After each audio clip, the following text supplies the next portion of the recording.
Hello,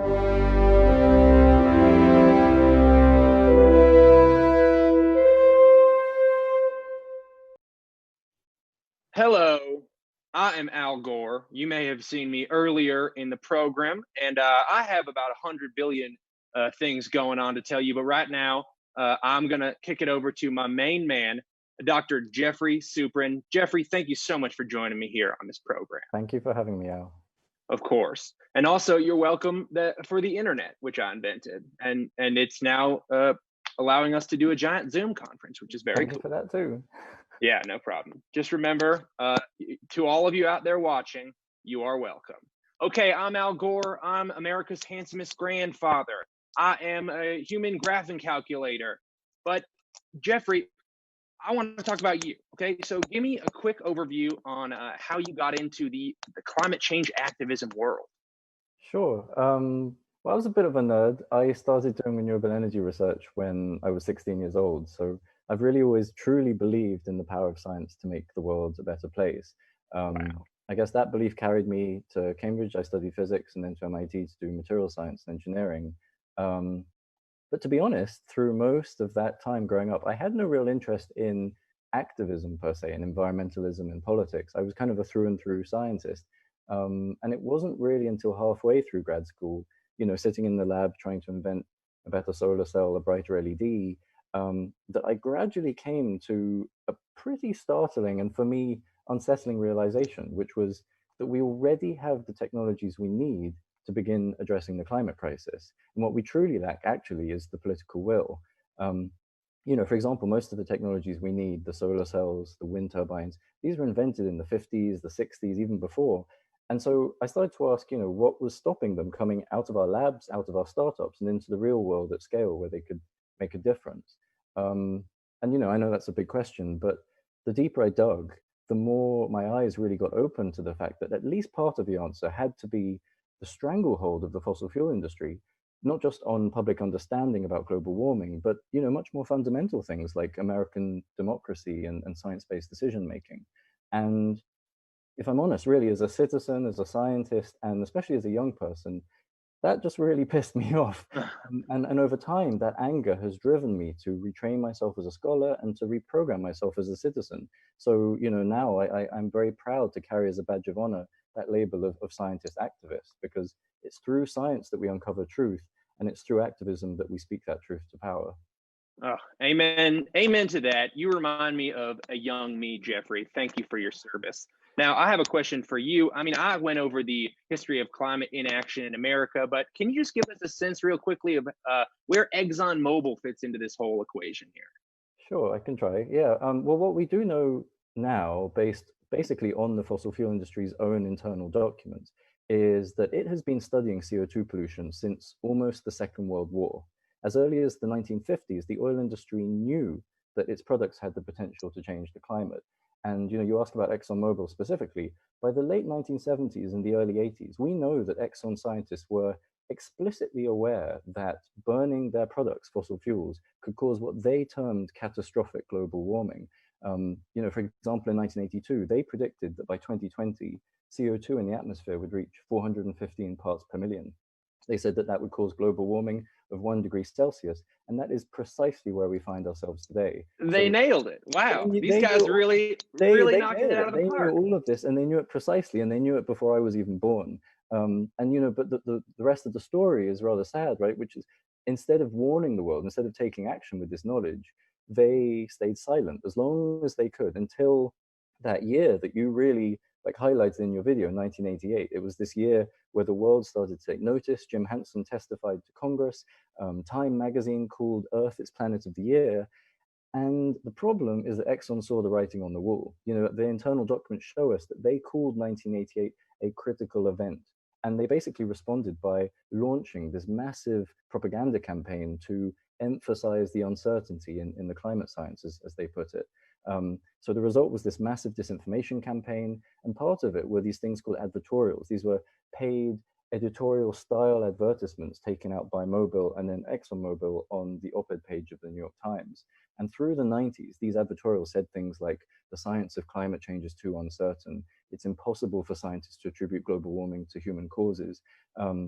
And when journalists began to uncover this stuff in the last few years, Exxon basically accused them of just cherry picking their quotes.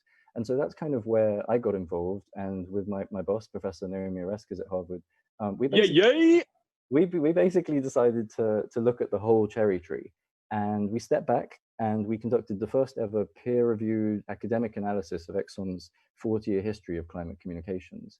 And the trends that we saw were clear and systematic. Basically, the more public Exxon's climate communications became, the more they communicated doubt. So, for example, roughly 80% of their peer-reviewed science, the stuff they talked about quietly in academic circles, acknowledged the basic fact that climate change is real and human caused. But basically the same fraction, about 80% of the advertorials to the public, promoted doubt on the same matter. And that's really the takeaway here, that nobody likes to be duped. And that's precisely what the fossil fuel industry has been doing to Americans for decades. So whenever they were whispering, they were allowed to say, hey, climate change is real. It's going to be a big problem and we're causing it. But if they said anything in an outdoor voice, it was always like, we don't know what's happening and no one can. Is that kind of correct? That's the nail on the head. Wow, that is a bummer. And it's a double bummer because these guys, and I'm just going to say a controversial statement here, I don't think these ExxonMobil guys are very good guys. And to illustrate that, they've actually come after you, one of the nicest people I've ever met in my whole dang life, and I'm 71 years old. Look it up. So what is it like to have ExxonMobil coming after you? It's kind of a compliment, to be honest. To paint you a picture, for the last couple of years, they've been running a continual social media campaign against me and Naomi and our research. They've said we're in science for the money, which I find kind of amusing. The night that before I testified as an expert witness to EU Parliament about Exxon, they tried to sabotage my testimony by sending these secret memos to members of Parliament attacking us and our work. The one I find most intriguing is they even paid an expert for hire, like an intellectual hit person, to write a non-academic report discrediting our research. And then they went ahead and put it up on the internet. Thanks for that. Sorry about. I can't win them all right? You can't win them all, yeah. And they stuck this thing up on the internet and basically to falsely claim that our work, our peer-reviewed work, had been refuted. So in essence, what they're now doing is misleading the public about their history of misleading the public. But as I said, we take it as a compliment. If you're taking flack, you're over the target. And this is what they do. Scientists publish science, Exxon publishes spin. And they're really just giving us a helping hand here in proving that the Exxon tiger hasn't changed its stripes. Man, and now, this is the internet, and we can't really go 8 minutes without talking about coronavirus. Yeah. So let's I've been thinking about it for the past. Right? I know it's going through my head, and I've been biting my tongue, but now I absolutely must say something. But let's make it helpful to this conversation. Can you give me a sense of how COVID-19 is affecting fossil fuel interests? Yeah, well, my sense is that the fossil fuel industry knows that this is a make or break moment. Even before the coronavirus pandemic, they were already on the back foot, becoming political financial pariahs. There was fossil fuel activism, economic warnings, legal action against their denial and delay. And, there was and still is this convergence of forces really mounting against them. But now, on top of that, we've got the oil markets collapsing, we've got oil demand cratering, there are calls for, green stimulus packages, for climate constraints on any handouts to the oil and airline industries. And I think most fundamentally, we've got, I feel, a once in a lifetime sense of moral courage in society to maybe go beyond the normal and really stand up, for the greater good. And that's got to scare the oil companies. So I think they're seeing this, my guess, a bit like that summer of 1988, another critical event, a sort of moment that they can either own or be owned by. So really, frankly, to me and my colleagues, it's not surprising at all that we now see the fossil fuel industry's propaganda and lobbying machines really spinning into overdrive to try to protect their status quo and leverage this moment to their own advantage. So we're really seeing a kind of 1-2 punch right now of public affairs tactics that they have invented and pioneered over the last century. On the one hand, we're seeing them really try to shape and pick up the rhetoric and the framing. One example is the guys who are trying to build the Keystone Pipeline have been insisting that they've got to build it right now to strengthen energy security for America, which is is interesting, right? Because America's glut of oil is so overwhelming, they've literally run out of places to store it. We're number one Number in oil, one. finally. We don't need more. Yeah. And at the same time, right, with the other hand, there's this other punch of the lobbying that we're seeing pushing for government protection. Big oil is literally using one public health crisis as political cover to try to lock in another. The journalist Amy Westervelt has done an amazing job of tracking so far 40 ways, that's 40, in which the fuel industry and its political allies are trying to exploit coronavirus to basically roll back federal, state, and local regulations. So yeah, we're in a bit of a weird situation right now. Yikes. All right. Well, Geoffrey, thank you for your time. Let's bring this train into the station. What do we think? We got a lot of people here at home. Something like 400,000 people are watching this live right now. So what would you say to them? What can they do moving forward from this? Yeah, I mean, so what the history of global warming that we've been talking about and the politics of COVID, I think really show us loud and clear is that fossil fuel interests and conservative billionaires have this stranglehold on American democracy and science-based decision making. And as I said, as a scientist and a citizen, that drives me crazy. And I'm sure it does many people who are watching this.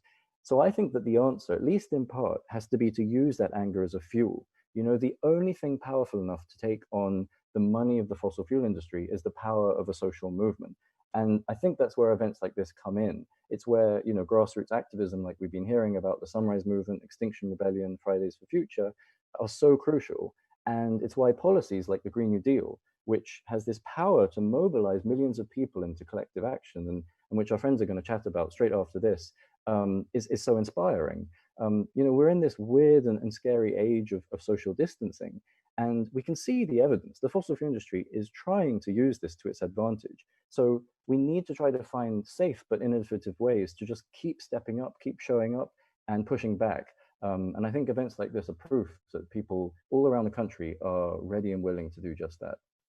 Well, Geoffrey, thank you so much for your time. Go follow Geoffrey Supran on Twitter right now. He's got an amazing Twitter feed. And he's a genuinely funny guy, so go ahead and check him out. Also, I just wanted to thank Mr. Raleigh Williams for giving me his slot on this program. So thank you to Raleigh Williams. Come catch my show, An Inconvenient Talk Show at Caveat Theater. Look it up on Instagram, part of the internet, which I invented. Now we're going to go to a video about citizen science. So check it out.